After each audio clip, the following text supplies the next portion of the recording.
Bonsoir à tous et soyez les bienvenus pour cette toute première rencontre par vidéoconférence du Forum Famille et Société en cette année 2021.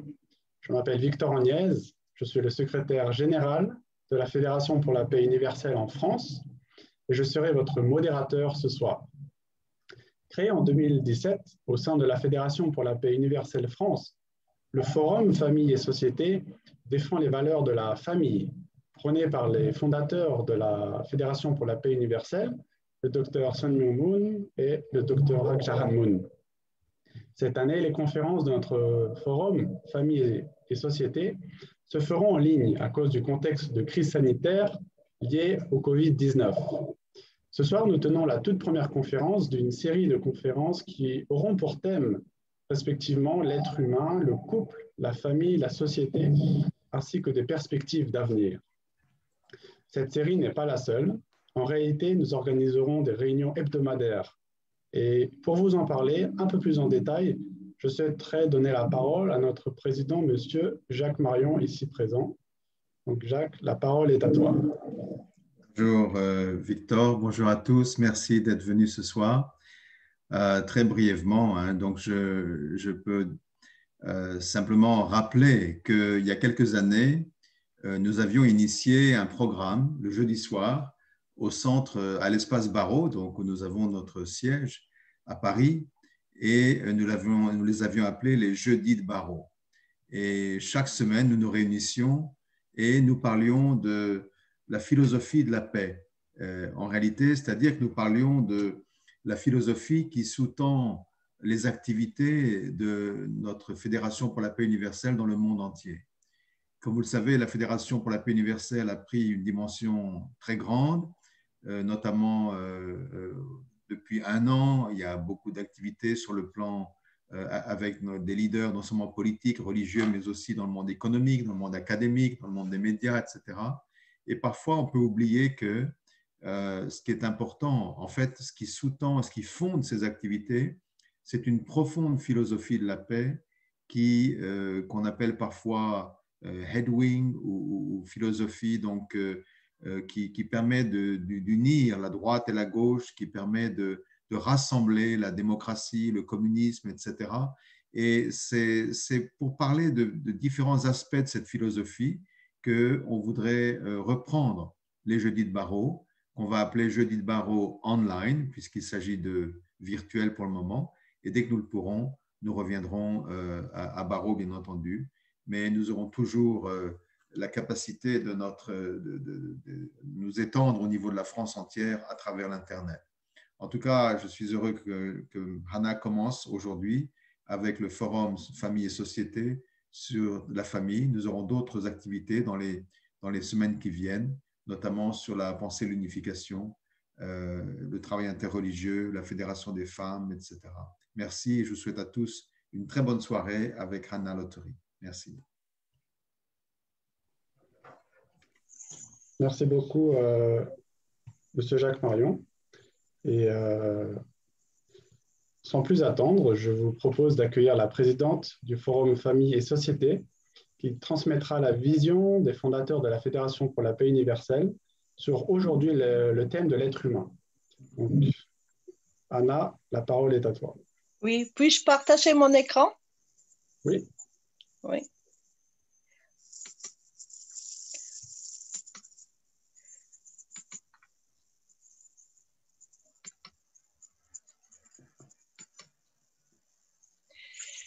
Voilà.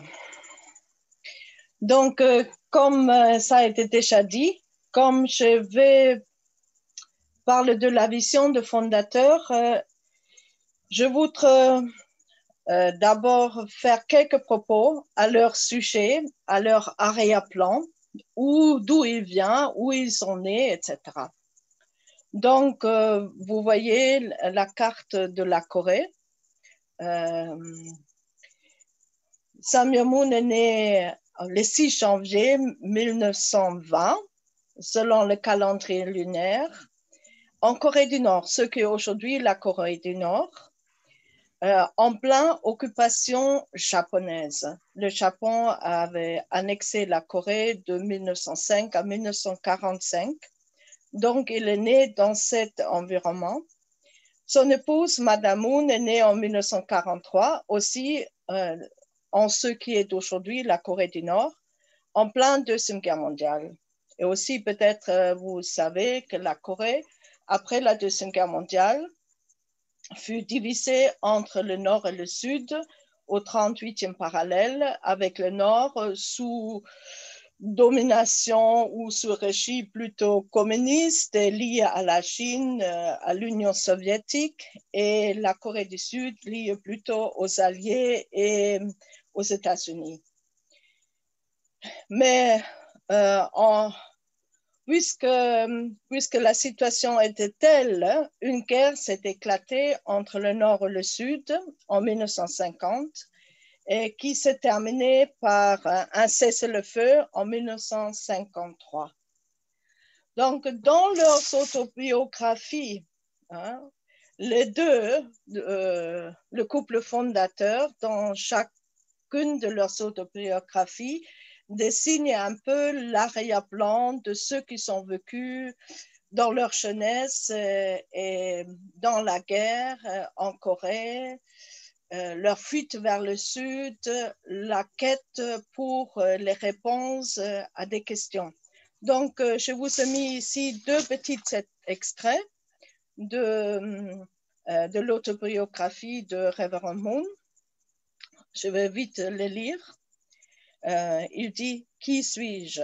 Quelle est mon origine? Quel est le but de ma vie?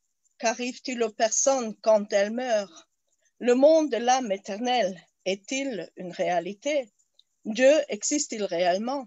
Est-il vraiment tout-puissant? S'il est, pourquoi n'intervient-il pas en voyant la peine du monde? Si Dieu a créé le monde, a-t-il aussi créé la souffrance qui y sévit? Qu'est-ce qui mettra fin à l'occupation tragique de la Corée par le Japon? Que signifie la souffrance des Coréens? Pourquoi les êtres humains se détestent-ils, se combattent-ils et se lancent-ils dans des guerres? Mon cœur était rempli de ces questions graves et fondamentales. Nul ne pouvant me répondre aisément, ma seule option était de prier. La prière m'aidait à trouver un réconfort. Quand je confiais à Dieu le problème angoissant que j'avais sur le cœur, ma souffrance et ma peine se dissipaient complètement et je retrouvais mon calme. Et plus loin, il dit, cette année-là, et je crois que c'est quand il avait peut-être 16 ou 17 ans, pendant l'été, je fis un pèlerinage à travers le pays. Je n'avais pas d'argent. J'allais chez les gens et leur demandais de quoi me nourrir. Si la chance me souriait, je faisais une partie du trajet en camion. C'est ainsi que je visitais tous les endroits du pays. Partout où j'allais, je découvrais que mon pays était un creuset de larmes. Les soupirs douloureux et attristés des gens affamés semblent sans fin. Leur lamentation amère fait jaillir chez eux des torrents de larmes. Voici ce genre de cœur et d'attitude qui a poussé notre fondateur à rechercher dans la prière, dans la religion, dans la science, dans la littérature, là où il trouvait des réponses à ces questions depuis sa tendre jeunesse. Maintenant, je vous présente un autre extrait de l'autobiographie de son épouse et son expérience de réfugiée de la guerre de Corée. Elle était aussi née en Corée du Nord. Elle devrait fuir avec sa mère et sa grand-mère et son oncle qui les aidait à la dernière minute de traverser le fleuve Han à Séoul pour fuir l'armée nord-coréenne qui était en train d'envahir le sud. Elle dit, le pont du fleuve Han explosa à 3 heures du matin le 28 juin 1950.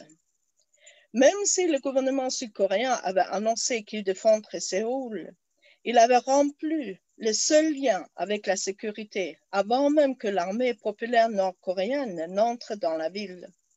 Des centaines de personnes fuyaient la ville, fuirent, tuées. Au pic de ce désespoir, mon oncle intervint, sauvant ma vie et celle de ma famille. À l'instant fatidique, Dieu l'a guidé et nous a protégés du danger.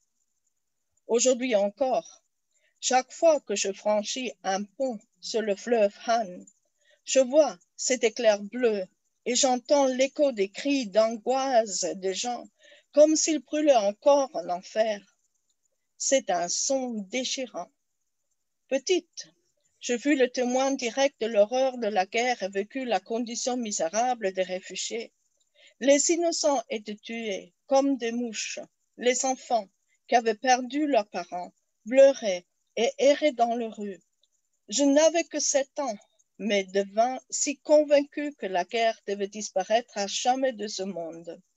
Cela se produisit il y a 70 ans, mais ma gorge se serre encore au souvenir de la nuit où le pont sur le Han explosa. Voilà un peu leur expérience, un condensé de leur expérience étant jeunes. Si on parle maintenant de la Corée, en fait, de la culture et du cheminement de la religion, de la culture en Corée, on peut comprendre comment, sur quelle base nos fondateurs se tiennent.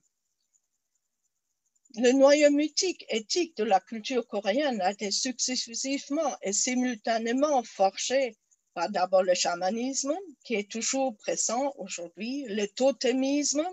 Si vous allez dans le village coréen, à l'entrée, il y a les totems, et la vénération des ancêtres depuis la préhistoire. Par la suite, on suivit à partir du 7e siècle le taoïsme venant de la Chine, le bouddhisme venant de l'Inde et le confucianisme aussi venant de la Chine. Une plus grande influence du confucianisme se voit à partir du 15e siècle, surtout avec le roi Sejong qui a introduit l'alphabet coréen. Parce que jusqu'à là, toutes les écritures se faisaient en caractère chinois. Et puis aussi, bien sûr, pendant l'occupation japonaise, le shintoïsme était instauré en Corée et le christianisme, fin 19e et durant le 20e siècle, sont arrivés en Corée. Le révérend Moon et Madame Moon aussi, tous les deux, faisaient partie des adhérents des églises protestantes et spirituelles, d'abord en Corée du Nord, puis en Corée du Sud. Donc, je dis ça pour vous montrer l'arrière-plan spirituel et éthique de la vie de nos fondateurs et leur recherche, ce qu'on a vu dans son autobiographie, et pendant une dizaine d'années, et dans la prière, dans la méditation, dans les études. Et c'est ainsi qu'il a construit sa pensée.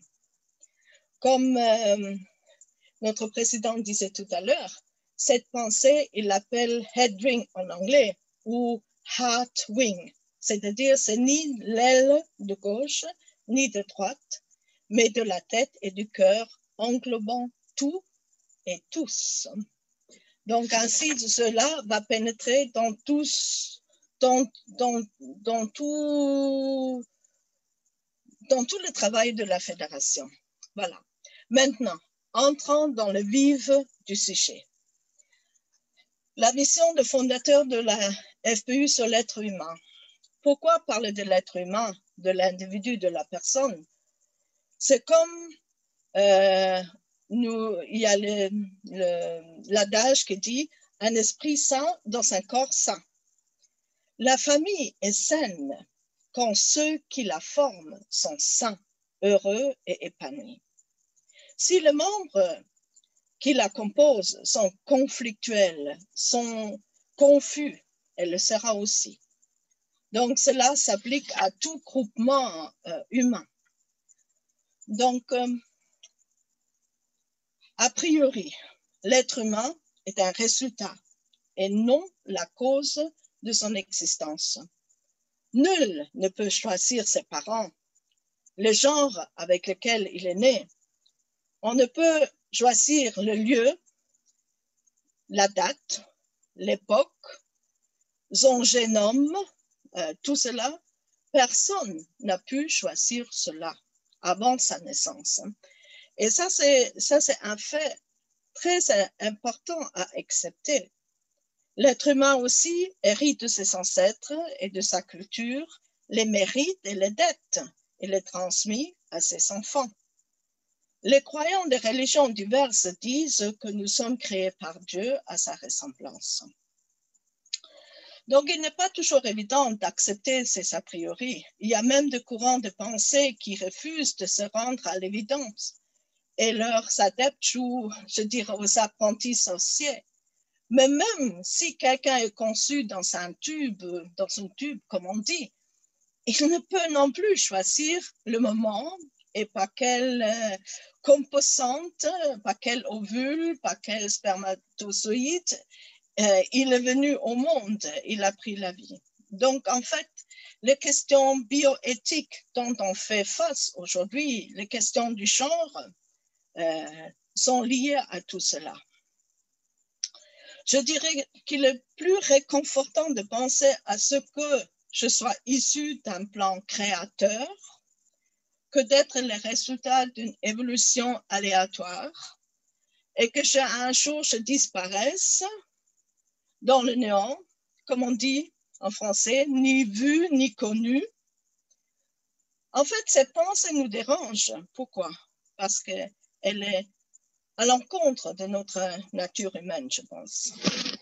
Aussi, on a déjà vu beaucoup d'exemples de ceux qui sont nés sous X, de ceux qui sont adoptés, qui cherchent leurs origines. Savoir d'où on vient est nécessaire pour savoir qui l'on est. Donc, ça sont quelques a priori.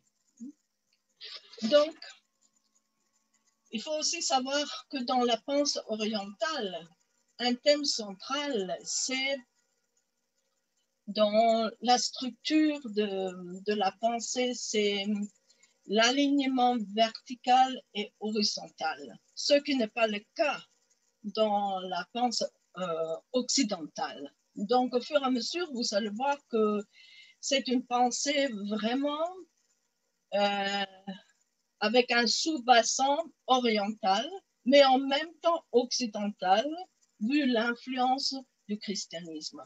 Donc, dans sa pensée, le Dr. Moon essaie d'unir en fait l'Orient et l'Occident. Par exemple, vous avez entendu parler de la médecine chinoise, etc., du yang et du yin. Ça, c'est la dualité dont la pensée orientale c'est la base de la pensée orientale. Mais la pensée occidentale parle plutôt aussi de la relation avec Dieu. Donc, commençons par le début. Donc ici, je vous ai mis une affiche pour vous montrer le yang et le yin, qui est partout une dualité complémentaire de yang et de yin, ou de masculinité et de féminité, qu'on trouve partout dans la nature, dans les constellations de l'univers et dans la société humaine. Donc, la dualité des genres, ma mère disait toujours, la guerre la plus ancienne, c'est celle entre les hommes et les femmes. Mais en fait, dans la pensée de nos fondateurs, les hommes et les femmes, ou les attributs de yang et de yin, n'affectent pas la valeur de la personne, c'est plutôt un attribut, ce sont des attributs d'une personne et qui sont secondaires. Parce que l'homme et la femme, tous les deux, possèdent des éléments yang et des éléments yin. C'est seulement que les hommes, ont plus des éléments yang que des éléments yin et les femmes, en général, ont plus des éléments yin que des éléments yang. Il y a certaines femmes qui ont une personnalité plutôt yang. Ça veut dire qu'elles sont plus extraverties, agressives. Et certains hommes ont plutôt une personnalité yin qui sont plus intérieurs et introvertis et qui ne parlent pas beaucoup. Les sages de l'ancienne Chine appuyaient leur philosophie justement sur ce principe du yang et du yin. Et comme je dis tout à l'heure, la médecine orientale se base sur l'équilibre dans le corps humain entre les forces de yang et de yin. Cette polarité a pour fonction première la multiplication de la vie. L'amour entre un homme et une femme donne un sens et un rayonnement à notre vie, et leur union devient le point central de leur famille, de leur lignage.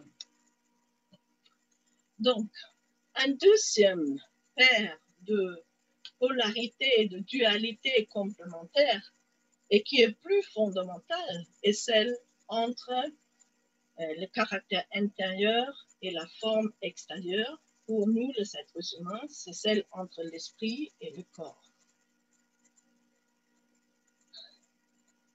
En chaque être, il existe cette nature intérieure et extérieure.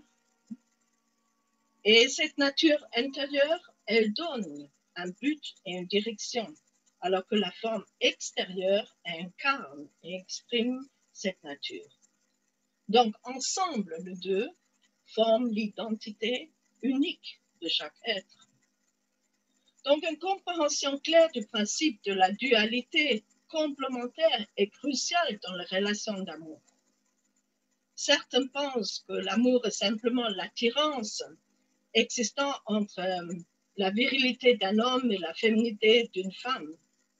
Mais la base pour former une attirance durable, pas éphémère, qui dure que 1 ou 2 ou 3 ans ou même moins, c'est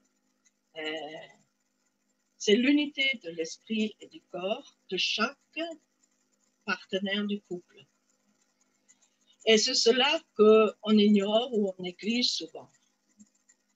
Donc, la première loi de l'amour est que chacun se concentre d'abord sur le développement et l'unité de son intérieur, de son extérieur, de son esprit et de son corps, et ensuite sur l'union idéale entre l'homme et la femme. C'est comme je dis tout à l'heure, si je suis défectueuse, si j'ai trop de problèmes personnels, je les apporte dans mon couple, et mon couple doit vivre avec ces problèmes. Et ce sera des obstacles pour mon couple. Donc, il faudra une préparation, il y a une question du temps. J'en parlerai tout à l'heure aussi de notre développement en tant qu'être humain. Mais retenez avant tout, et vous le savez déjà, l'être humain avant tout est un être spirituel. Donc, nous venons maintenant au fonctionnement de l'être humain. Comment nous fonctionnons? Comme il y a cette dualité, ces deux paires de dualité, il y a, pour créer l'harmonie, il faut que les différentes composantes interagissent et s'harmonisent. Et nous voyons cela dans le cosmos tout entier, dans l'univers tout entier et dans la société humaine aussi.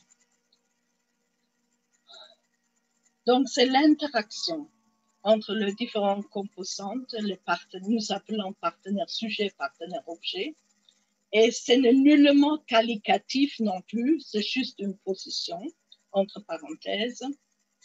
Cette interaction maintient la vie entre mari et femme dans le mariage. Et aussi, l'interaction est nécessaire pour former une communauté, pour former une association, une nation, etc. Donc, les partenaires sujets, on l'appelle pourquoi? Parce qu'ils initient la relation.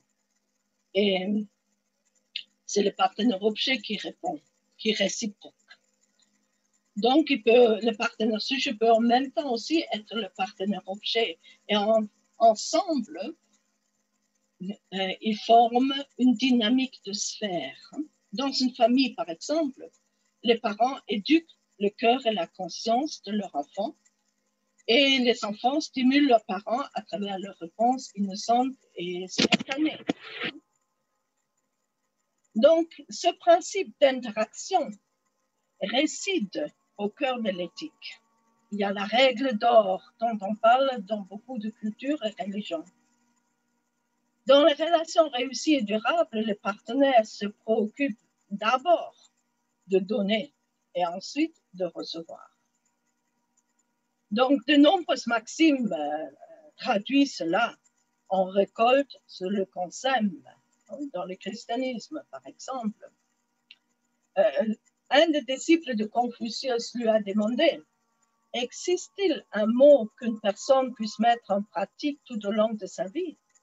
Confucius répliqua: il s'agit du mot échu réciprocité. Ne fais pas aux autres ce que tu ne veux pas qu'ils te fassent. Donc, faites aux autres tout ce que vous voudrez qu'ils fassent pour vous. Ça, c'est la règle d'or des relations humaines. Et ce n'est pas évident. Donc, une compréhension claire de ce principe d'interaction que nous appelons action de donneur-recevoir est capitale, même pour réussir dans le mariage ou dans l'éducation des enfants. La question se pose alors, qu'est-ce qui incite les partenaires à la réciprocité? Donc, cela nous amène au prochain point, c'est qu'il y a une autre polarité de but que nous poursuivons dans nos vies.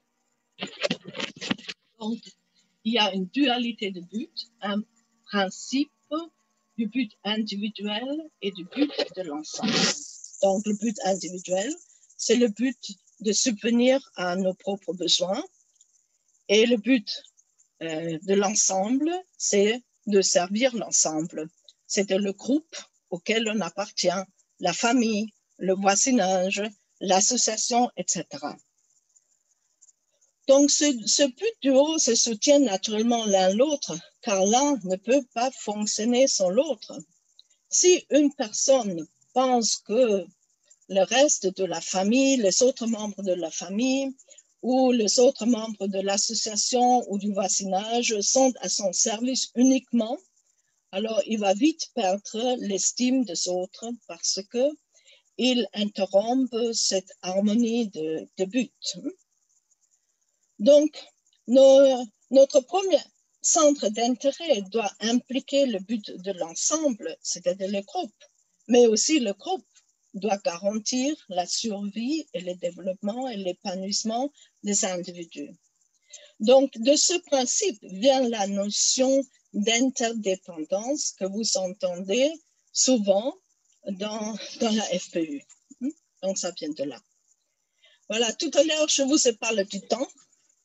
L'être humain aussi, nous ne sommes pas nés en tant qu'adultes, mais nous sommes nés en tant que bébés, tout comme un arbre commence par une graine.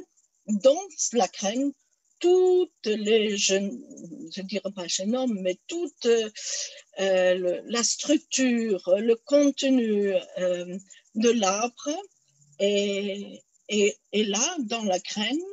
Et si l'environnement le permet, s'il y a de l'eau, s'il y a la bonne terre, l'arbre va petit à petit grandir pour finalement porter des fruits. Et l'être humain aussi, il doit grandir. Mais il y a une différence entre l'être humain, un arbre ou un animal. Les animaux, les plantes, etc., ils grandissent automatiquement sans faire quoi que ce soit de leur propre décision, s'ajouter leur propre décision dans le processus de leur croissance pour devenir des animaux ou des plantes adultes et porteurs de fruits. Ainsi que notre corps. Notre corps, on ne fait rien pour que nos cheveux deviennent blancs un jour, et pour qu'on devient adolescent ou commence, la voix change, surtout pour les hommes, à l'adolescence, etc. C'est le corps suit les lois de la biologie de la vie. Mais il y a une différence pour notre intérieur, pour notre esprit. Parce que notre esprit a une liberté croisée ou jumelée avec une responsabilité. La perfection de notre personnalité et notre capacité à donner et à recevoir de l'amour et à créer des relations harmonieuses et fructueuses doit se travailler, doit grandir, doit s'épanouir. Mais en fait, le plus important contributeur de notre développement personnel, c'est nous-mêmes. Nous sommes responsables de notre développement moral et spirituel. On peut se dire que pourquoi je suis née d'une famille pauvre, pourquoi mon corps n'est pas si parfait, pourquoi je suis grosse, pourquoi je suis de petite taille, pourquoi ceci et cela, pourquoi j'ai hérité cette maladie et pourquoi je ne suis pas intelligente, etc., etc. Mais en fait, tout cela, ce sont des données pour lesquelles on ne peut rien, qui nous ont été mis dans le berceau. Mais par la suite, avec nos efforts, on peut tout changer, on peut tout renverser, on peut, même si tout est défavorable à notre naissance, mais nous avons la capacité de créer ou de co-créer notre personnalité et notre vie. Donc, nous déterminons notre propre destinée. Donc, chaque personne est finalement responsable de son propre développement moral et spirituel. En fait, le principe de la liberté à travers la responsabilité, ce principe n'est pas très clair pour tout le monde. C'est très confus. Je ne dirais pas que c'est 100% clair pour moi non plus, mais il n'y a pas de liberté sans responsabilité. C'est comme, et il n'y a pas de liberté sans action libre qui en résulte. Donc, la liberté totale peut être définie comme l'union harmonieuse du libre arbitre et de l'action libre. Par ailleurs, nous avons des responsabilités envers nous-mêmes et envers l'ensemble plus vaste, envers notre famille. Je ne veux pas dire que je veux avoir la liberté de voler comme un oiseau et puis je me mets sur le toit de mon immeuble et j'essaye de voler. Bon, ça ne marchera pas. Pourquoi? Parce que c'est contre la nature. Et puis, il y a certains choix qu'on peut faire qui sont néfastes.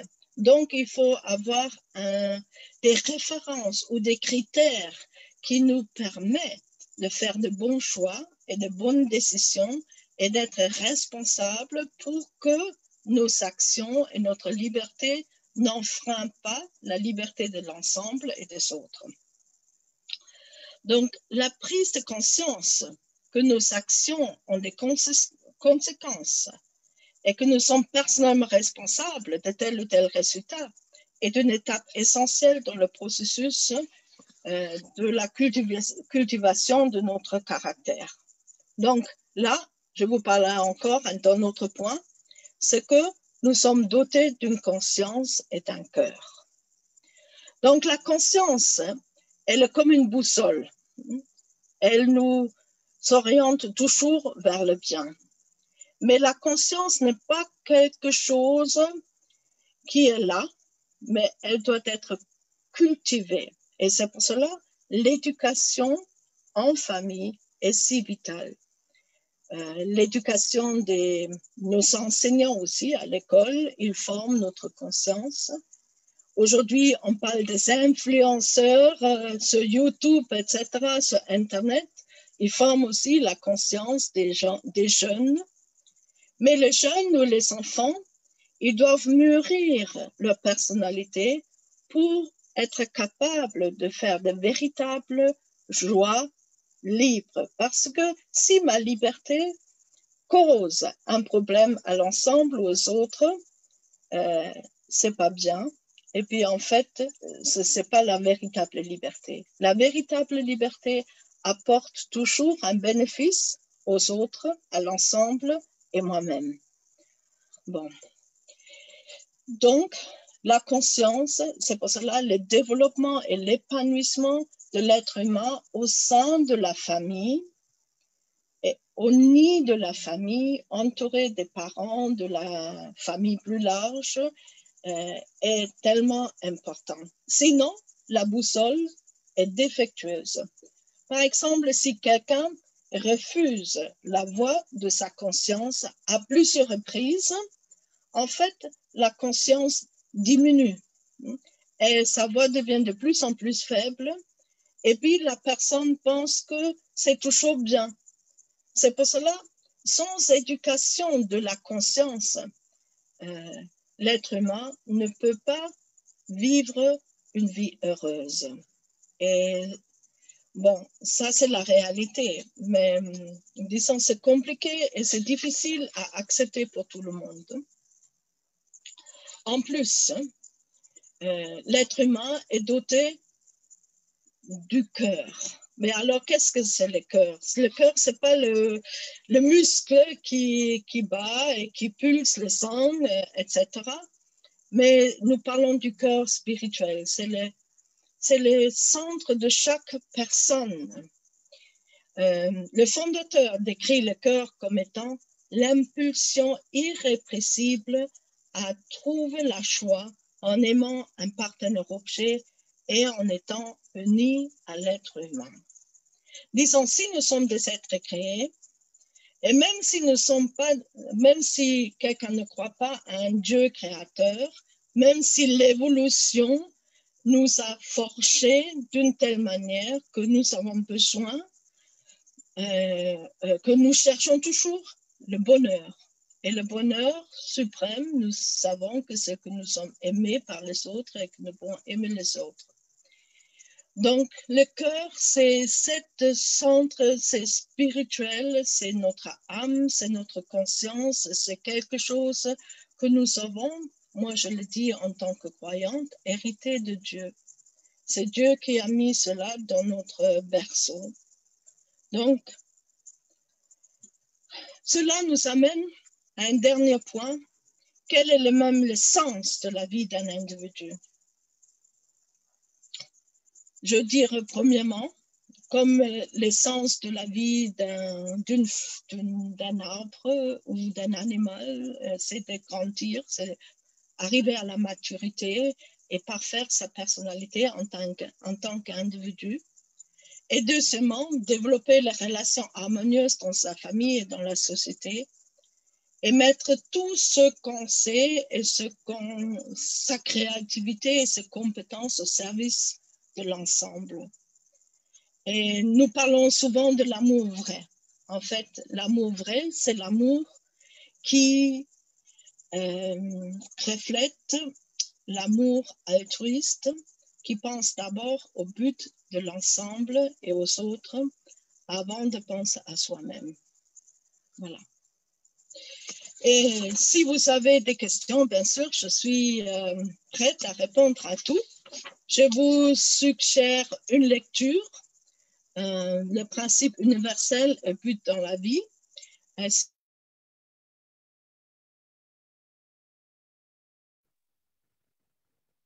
Excuse-moi, Anna, il y a un problème. Est-ce que tu peux réactiver ton micro, s'il te plaît? Oui. Vous m'entendez pas? Là, on t'entend. J'ai fait une petite erreur, désolé. Ah oui, d'accord. Maintenant, vous m'entendez. Hein?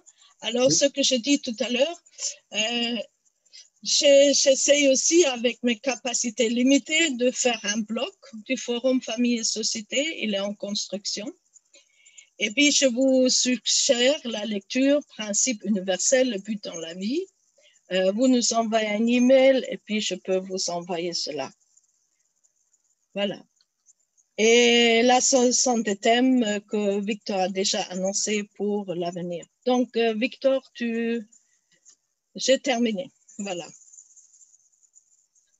Merci beaucoup, Anna, hein. C'était Ouais. très intéressant. Alors, comme Anna l'a dit, on aura l'occasion de faire une session de questions-réponses. Personnellement, j'aimerais juste résumer un petit peu ce qui a été dit. Personnellement, ce que j'ai appris aujourd'hui, c'est vraiment cette notion d'interdépendance dans la famille qui est garantie, si j'ai bien compris, en accomplissant ma responsabilité pour ma croissance intérieure. Et quand je pense à ça, en réalité, je me dis que c'est vraiment quelque chose d'essentiel.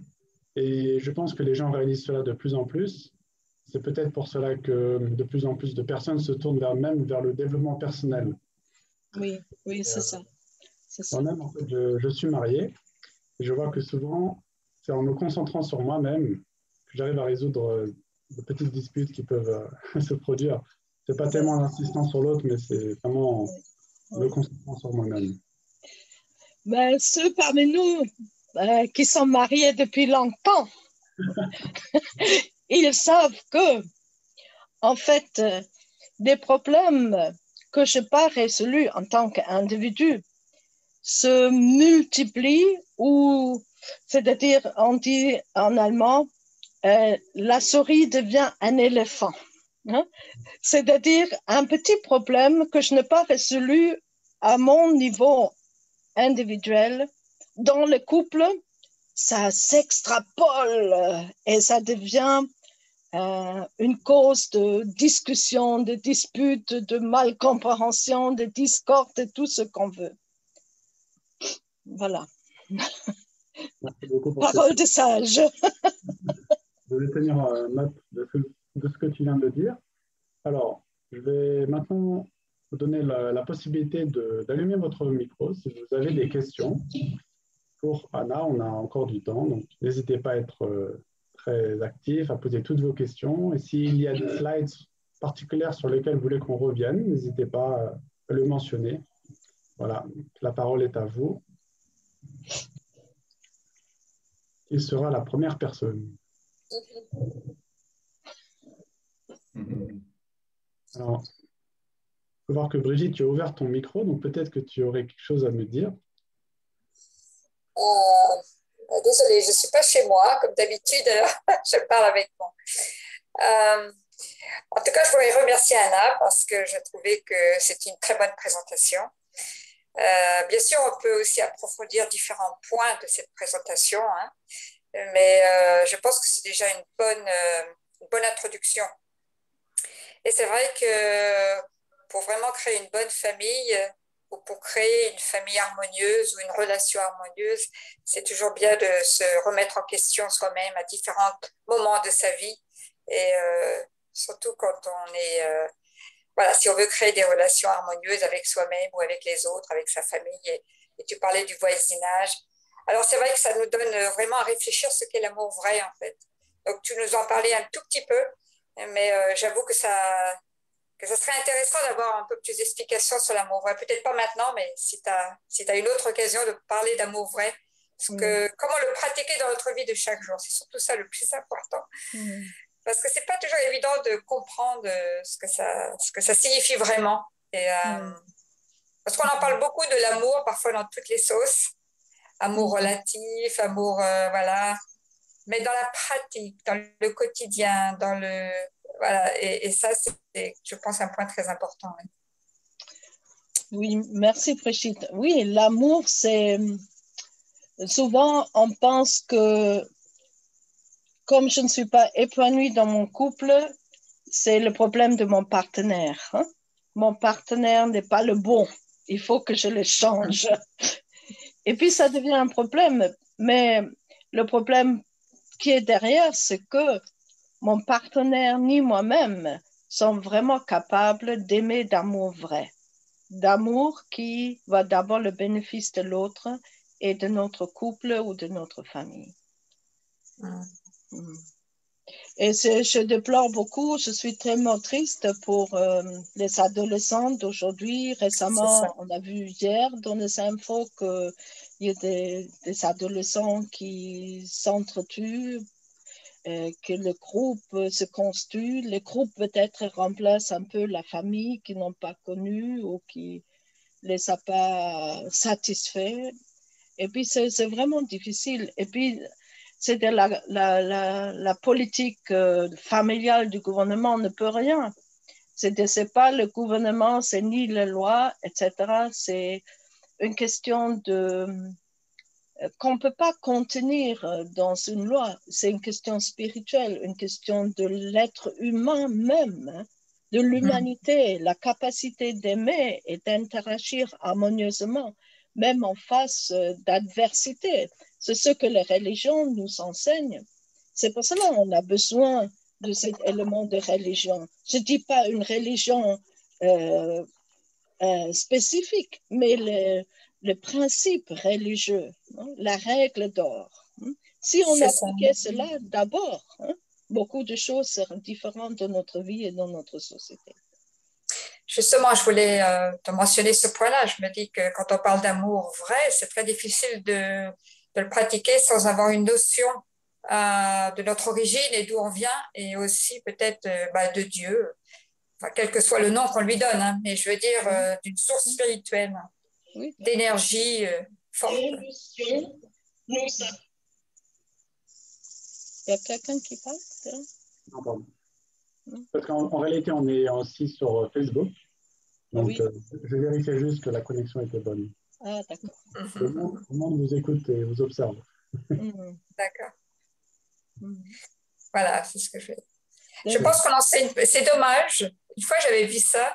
Le problème de la violence, c'est aussi parce que peut-être on n'enseigne pas suffisamment les valeurs. Pas les valeurs religieuses, mais les valeurs spirituelles essentielles à comprendre pour notre vie intérieure et peut-être aussi pour notre vie de tous les jours pratique.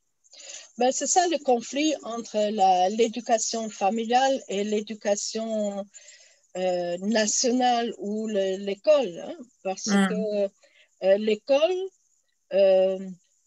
peut nous instruire, mais l'éducation fondamentale de la vie humaine doit se faire dans le cercle de la famille. Si la famille est monoparentale, pour une raison ou pour une autre, ou si la famille a des problèmes, le couple a des problèmes, les parents ont des problèmes, ça se reflète dans la vie des enfants.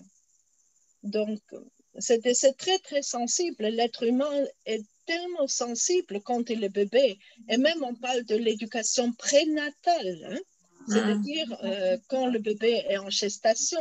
Déjà, l'interaction de ses parents avec leur environnement influence déjà la psyché de l'enfant. Donc, ça c'est très important à comprendre. Et ça, aucune loi ne peut nous dicter cela. Oui. Donc, ça, c'est la culture ou la religion, ou je ne sais pas. Mais je vois beaucoup de parents aussi démissionnaires parce que, bon, il y a beaucoup de parents dans mon immeuble viennent d'autres pays, sont des immigrés. Et puis, les enfants sont nés ici, mais ils sont assis sur 2 chaises culturelles. Il y a la culture de leurs parents et parfois la maman ne peut pas les aider dans le devoir parce qu'elle ne parle pas bien français, etc. Et puis, les enfants sont trop... c'est très, très difficile pour eux de trouver leur identité. Et c'est pour cela aussi il y a beaucoup de problèmes avec la radicalisation aujourd'hui, parce que les enfants, ils disent mes parents sont marocains ou tunisiens, je ne sais pas quoi, ils ont leur culture, je suis français, mais c'est pas mon identité non plus. Donc, qu'est-ce qui est mon identité? Qu'est-ce qui forme mon identité? C'est l'islam. Hein? Et ça, c'est la base sur laquelle des jeunes peuvent facilement être influencés pour faire sortir leur frustration dans la violence. Donc, il faut qu'on sache, notre société souffre. Le mot fondamental de notre société, c'est le mal dans la famille et dans les relations humaines. Et puis, disons, c'est pas le gouvernement, ni la gauche, ni la droite, etc., qui peuvent faire quoi que ce soit. si la famille n'est pas fonctionnelle. Et c'est ce que j'ai dit l'autre jour dans notre dernier Zoom. La famille, c'est comme une patate chaude. Parce que personne ne veut vraiment s'attaquer à ce thème parce que la famille, elle est à la fois dans la sphère privée et dans la sphère publique. Elle prépare les citoyens, bien ou mal, pour la vie publique dans la société. Et puis, elle est entre la nature et la culture. Il y a des choses, des besoins biologiques qu'il faut satisfaire, mais aussi il y a des besoins spirituels et culturels. Donc, le plus difficile et complexe dans notre société, c'est la famille.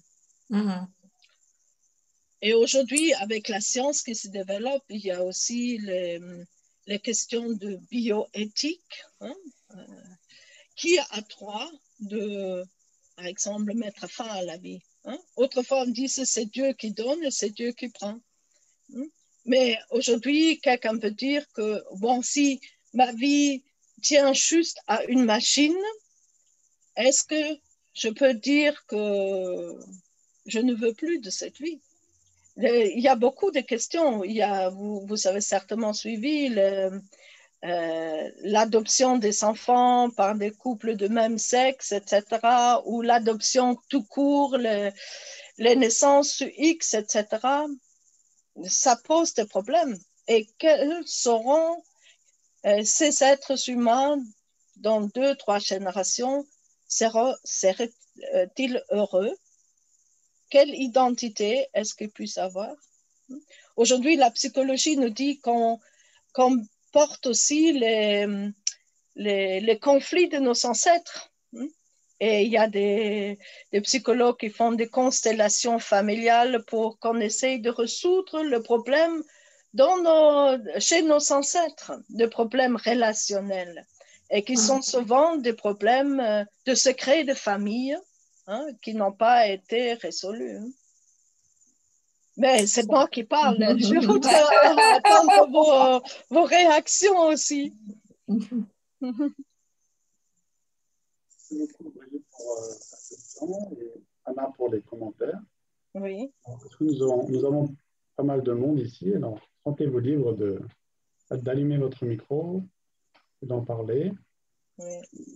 Alors, je vois que Madame Emilia Sobrino aussi a écrit un commentaire. Jacques Salomé a dit que le plus beau cadeau que l'on peut faire à son enfant est de lui apprendre à s'aimer. Oui. À s'aimer soi-même. Oui. Oui. Oui. Oui. À se donner de la valeur, à être reconnu. Oui. Merci beaucoup, Madame Sobrino, pour le commentaire. Oui, merci. Je vois que les femmes sont très actives ce soir. Je pense que... Où sont les hommes? Peut-être parce que les femmes ont plus de capacité d'aimer. Non. Non, non. Tu le provoques là.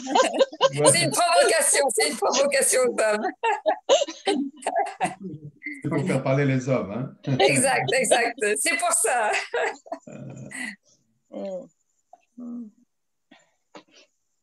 C'est vrai. En tout cas, merci beaucoup parce que on a entendu ça plusieurs fois, beaucoup de fois même. Hein, mais je pense quand on revient toujours à ce principe, et ça nous fait toujours réfléchir, hein, parce qu'en réalité, c'est quand même à la base de notre vie. Mais c'est compliqué de le mettre en pratique. Pas seulement de le mettre en pratique, mais comment le faire comprendre dans la société. Parce que tu parles de la famille, alors qu'en réalité, aujourd'hui, la famille est... Je veux dire, il y a beaucoup de gens même qui ne croient plus qu'il faut se marier, qu'il faut...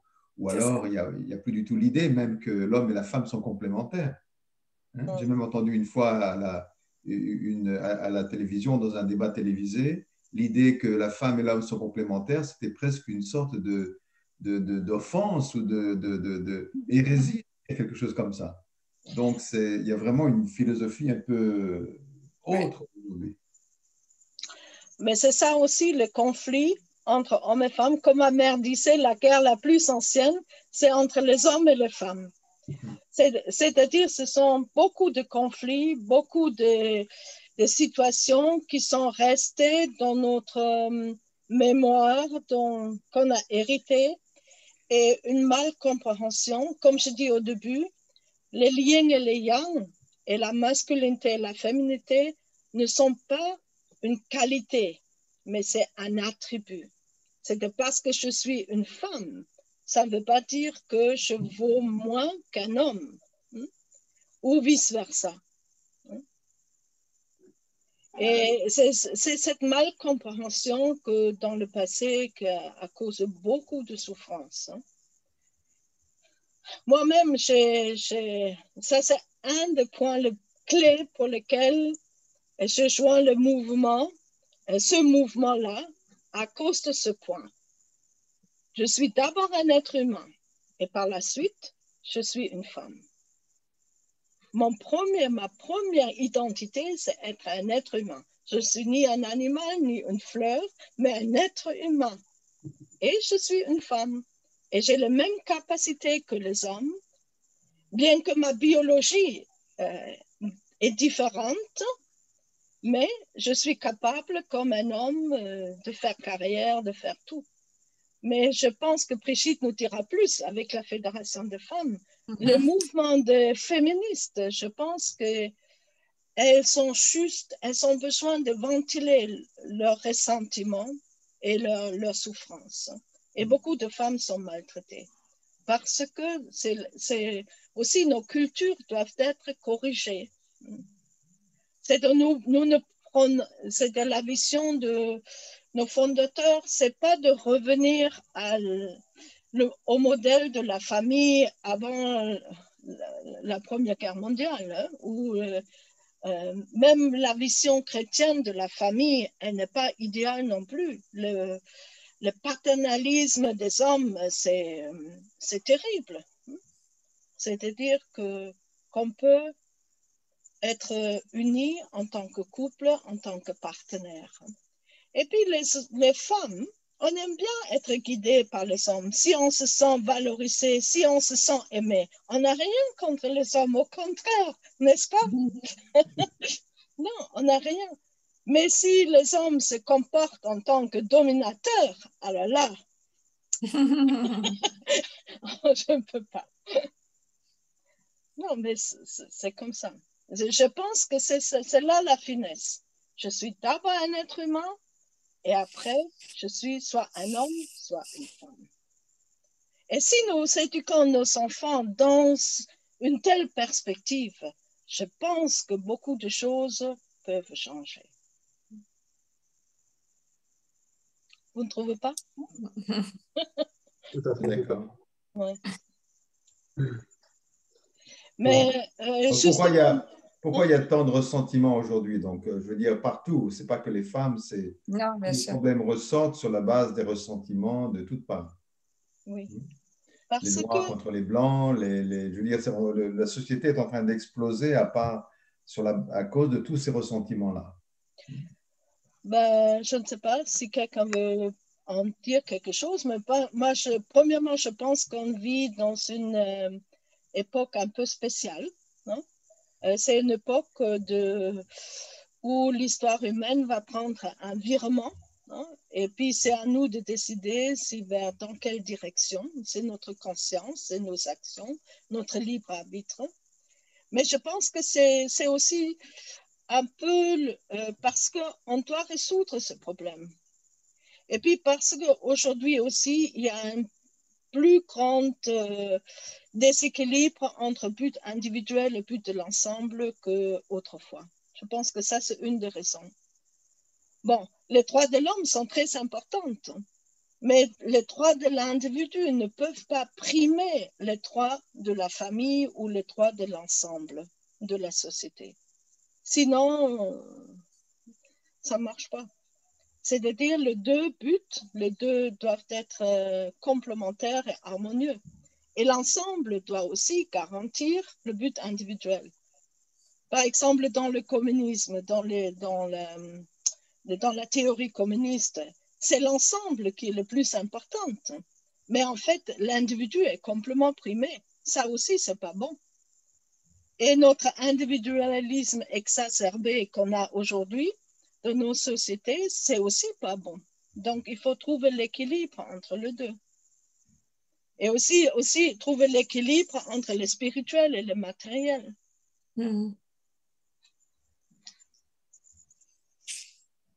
Merci beaucoup. Alors, nous avons encore un peu de temps. Je vois que des personnes sourient dans notre Zoom. Alors, n'hésitez pas à compléter, à enrichir cette discussion, soit avec des questions, soit avec des commentaires, il n'y a pas de problème. Oui. Alors, nous avons également en réalité une personne qui sur Internet, sur Facebook, nous disait que c'est le cœur qui doit parler en premier plutôt que le cerveau. J'imagine comment faire en sorte que à tout instant, ce soit vraiment le cœur qui parle en premier. Comment vérifier, comment en être sûr, et surtout comment éviter que la tête influence ce que le cœur veut dire. Est-ce que tu aurais un élément de réponse? Qu'est-ce que vous en dites? Ouais, moi je pense que ça dépend de quelle façon on pense. Ça dépend aussi de notre conscience et de notre possibilité d'aimer, en fait, notre capacité d'aimer aussi, je pense beaucoup. Donc, c'est vrai qu'il y a parfois, je pense, le ressenti est vraiment important. Ce qu'on ressent parfois, mais ce ressenti aussi a besoin d'être, je veux dire, c'est a besoin d'être aussi structuré. Donc, je veux dire, il y a le cœur, mais parfois on peut dire des choses parce que nous sommes émotionnels ou parce que nous sommes trop émotionnels.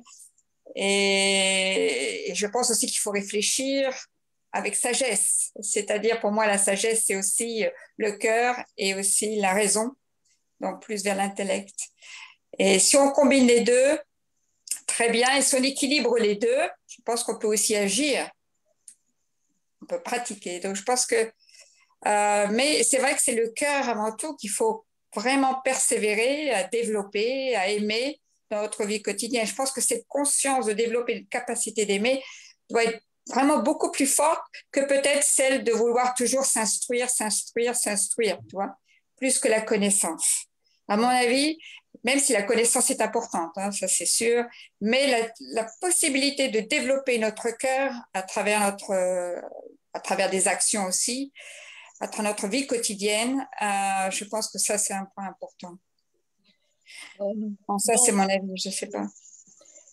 Quand notre fondateur, dans sa pensée, quand il parle de l'éducation, il dit que l'éducation c'est comme une pyramide.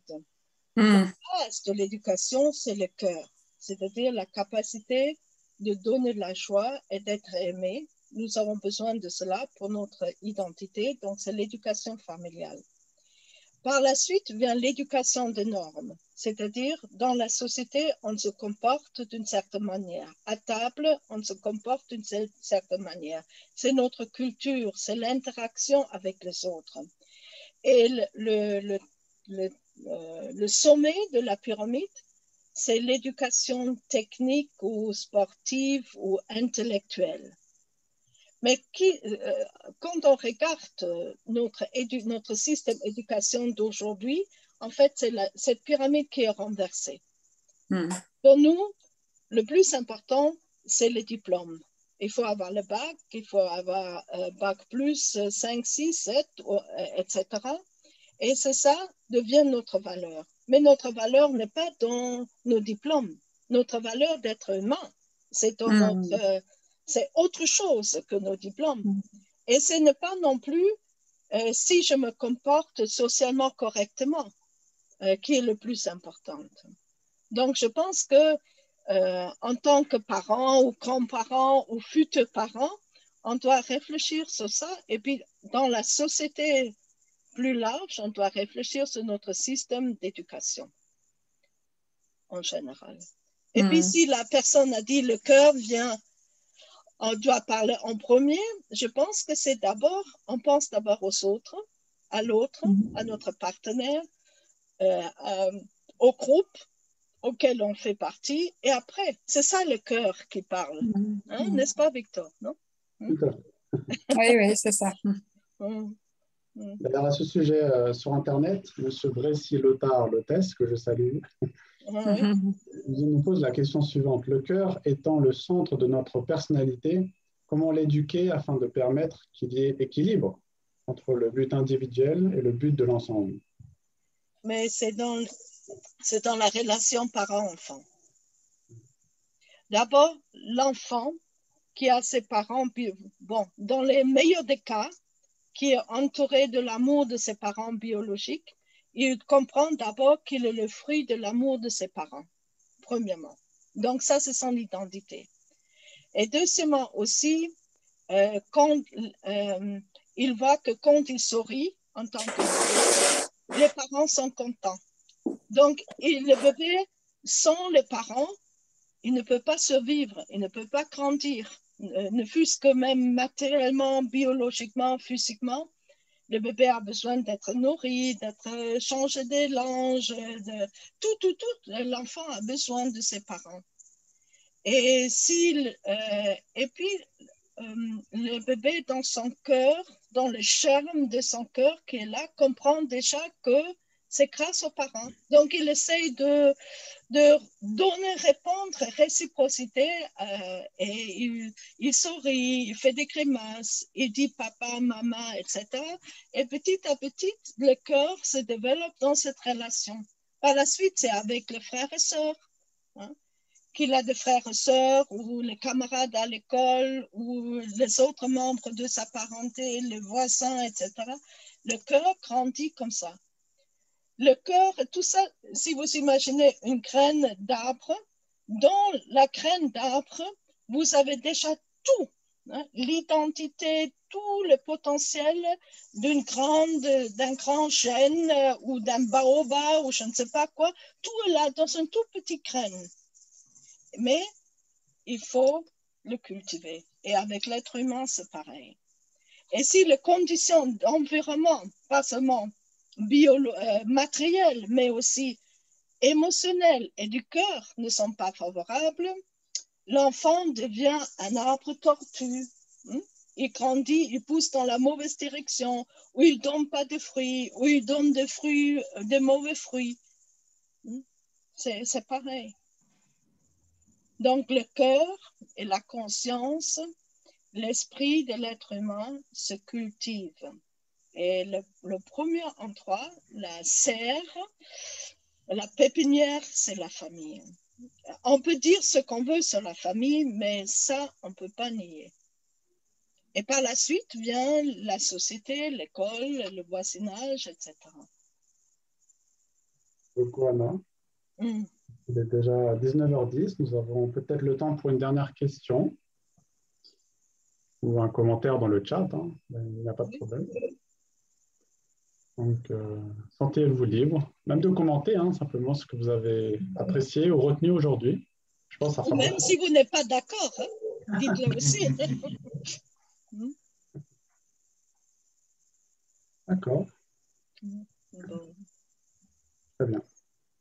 Alors, ne vous en faites pas, le programme n'est pas complètement terminé. Je voudrais partager mon écran, vous rappeler notamment que, comme cela a été dit au début de notre conférence aujourd'hui, nous allons en réalité avoir des conférences hebdomadaires.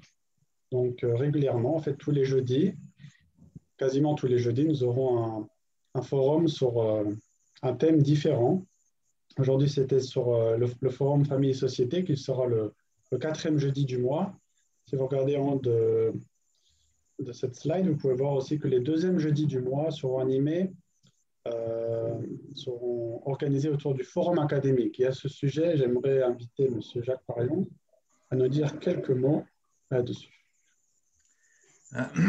Bon, oui, je voudrais en fait parler un petit peu de ce livre-là, c'est-à-dire qu'on appelle La pensée de l'unification, que nous avons traduit, donc, vous ne le voyez pas très bien là, donc La pensée de l'unification qui a été traduite, qui est l'explication un peu philosophique de la pensée de nos fondateurs.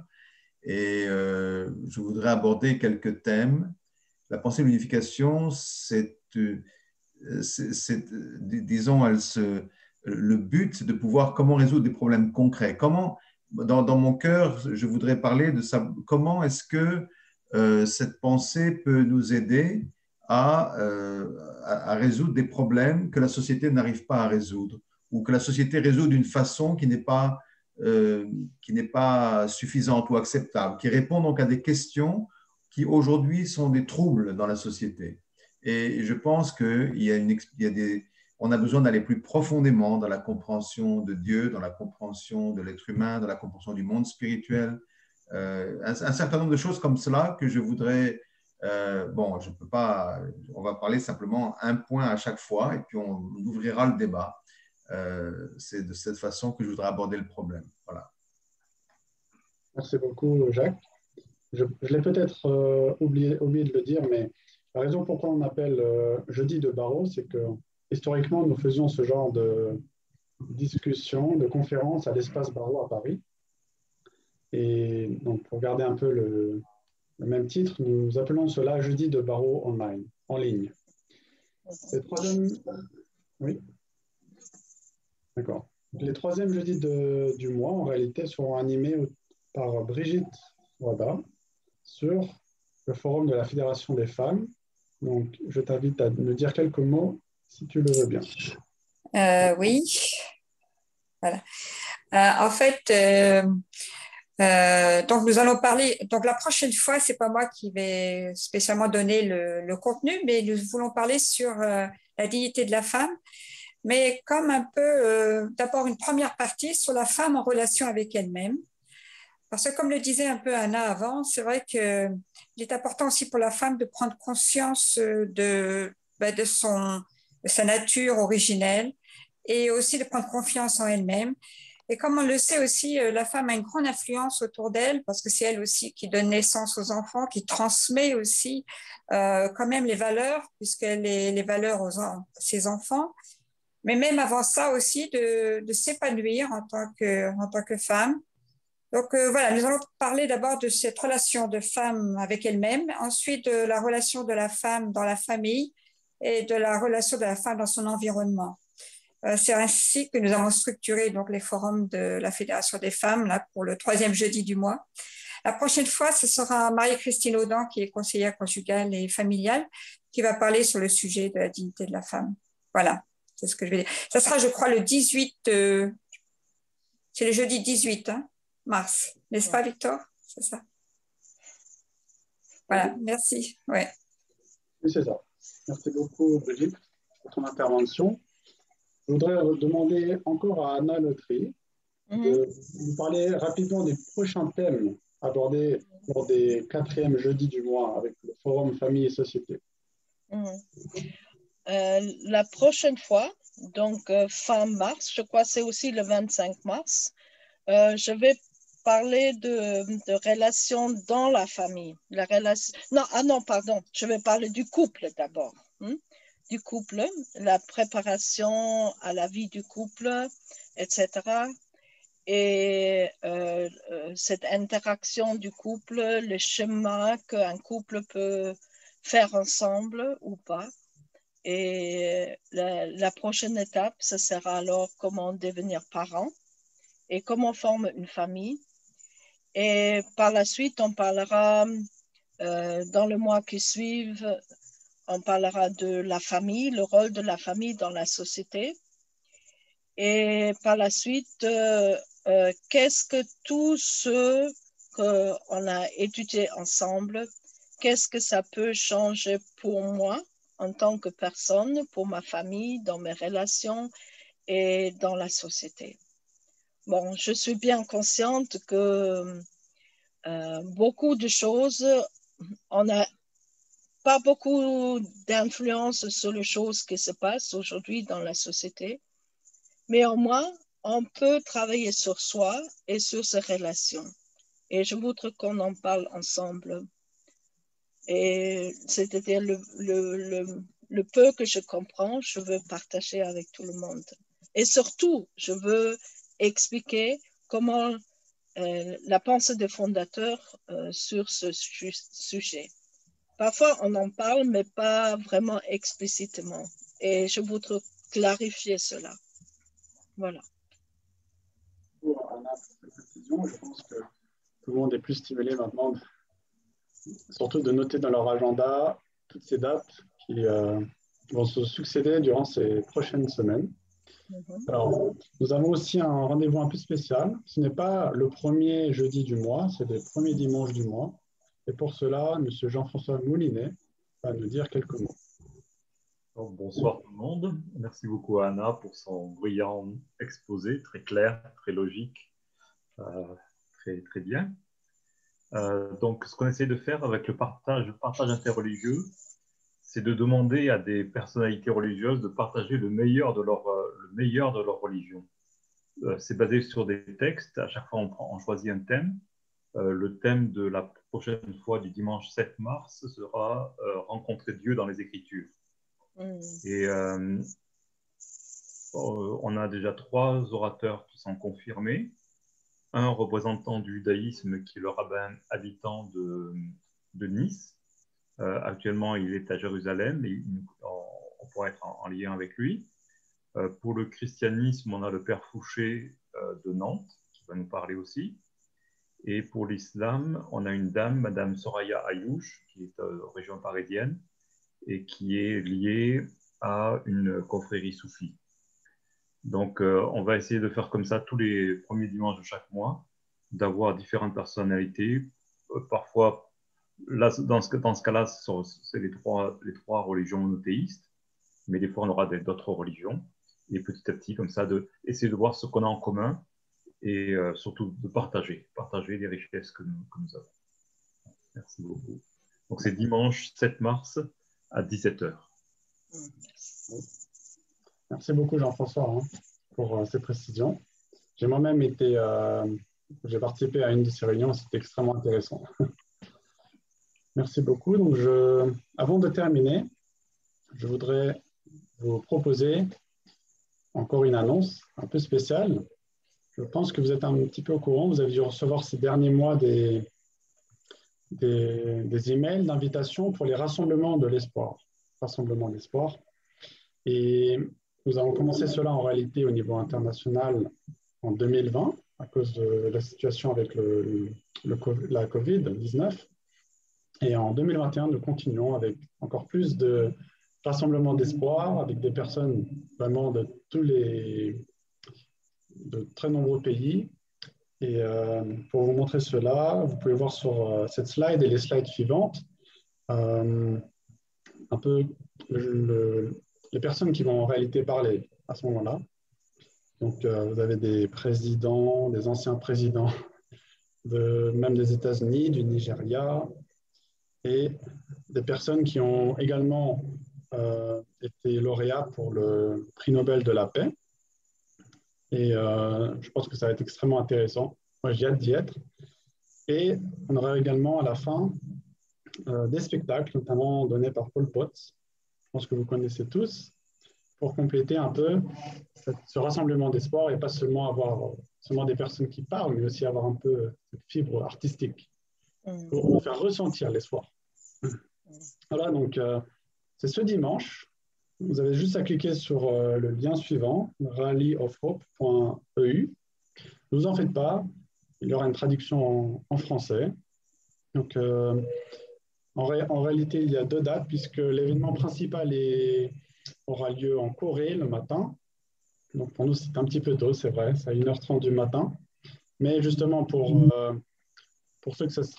ceux qui n'arriveraient pas forcément à se réveiller la nuit, nous faisons un highlight, donc une retransmission avec les temps forts de cet événement. Donc, ça sera le soir à 6h. Donc, il vous suffit simplement de vous inscrire sur ce site et vous recevrez les liens pour les deux événements.